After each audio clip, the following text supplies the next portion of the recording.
ছাত্রলীগের হলে অভিযান চালিয়ে দেশীয় অস্ত্র পেল আন্দোলনকারীরা। অভিযান চলাকালীন সময়ে ওখানে উপস্থিত ছিলেন প্রতিদিনের সংবাদের মাল্টিমিডিয়া রিপোর্টার ইসমাইল সিরাজি।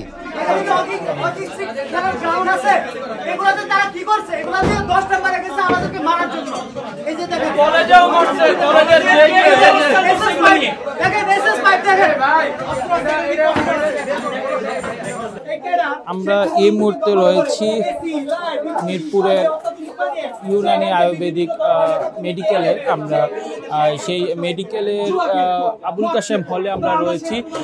এই আবুল কাশেম হলে কিন্তু এই মেডিকেল কলেজের যারা শিক্ষার্থী রয়েছেন তারা কিন্তু আসলে অনুসন্ধান চালাচ্ছেন ছাত্রাবাসের ছাত্রলীগের যে রুমগুলো রয়েছে। এই ছাত্রলীগের যে রুমগুলো ছিল সেই রুমগুলোতে কোনো অস্ত্র রয়েছে কিনা সেইগুলো তারা কিন্তু আসলে তারা অনুসন্ধান করছেন।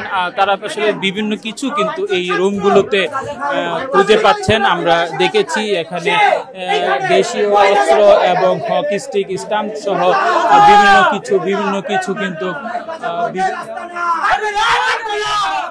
এই মুহূর্তে আমরা দেখছি যে তারা একটি হলের রুম থেকে কিন্তু তারা দাবি করছেন যে এখানে গাঁজা তারা উদ্ধার করেছেন। আমরা আজকে সাধারণ শিক্ষার্থী এবং আমাদের যারা সাংবাদিক ভাইরা রয়েছেন এবং প্রশাসনের অনুমতিক্রমে আমরা আমাদের এই ছাত্রাবাসে উঠে ক্যাডারদের রুম ভেঙে আমরা বিভিন্ন ধরনের অস্ত্র পেয়েছি। এর ভিতরে ছিল রামদা, দেশীয় রামদা, ধারালো অস্ত্র, চাকু এবং শত শত স্টাম্প, ব্যাট আমরা এই সকল উদ্ধার করছি। শুধু তাই না, আমরা এই রুম থেকে গাঁজা পেয়েছি, ভায়াগ্রা পেয়েছি। একটা ছাত্র, সে একটা মেডিকেল স্টুডেন্ট, তার রুমে কিভাবে ভায়াগ্রা থাকতে পারে?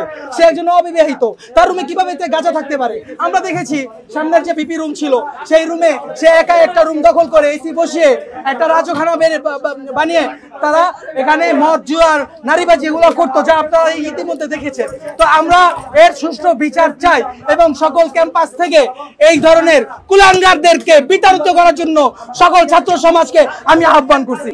আচ্ছা, এটা হচ্ছে ভায়াগ্রা, এটা ভায়াগ্রা, এই যে এটা হচ্ছে গাঁজা, এটা ভায়াগ্রা, এটা হচ্ছে যৌন উত্তেজক একটা বড়ি। হ্যাঁ, এখন সে তো একজন অবিবাহিত একজন মানুষ, তার কাছে কেন ভায়াগ্রা থাকবে? দেখা যাচ্ছে একটা ছুরি, এগুলো কোনোদিন কোনো সাধারণ শিক্ষার্থীর কাছে থাকা সম্ভব না। একজন মেডিকেল শিক্ষার্থী যে আগামী দিনে ডাক্তার হবে, সেখানে এগুলো কাছে লাগবে। তাদের জন্য নিয়ে এসেছিল।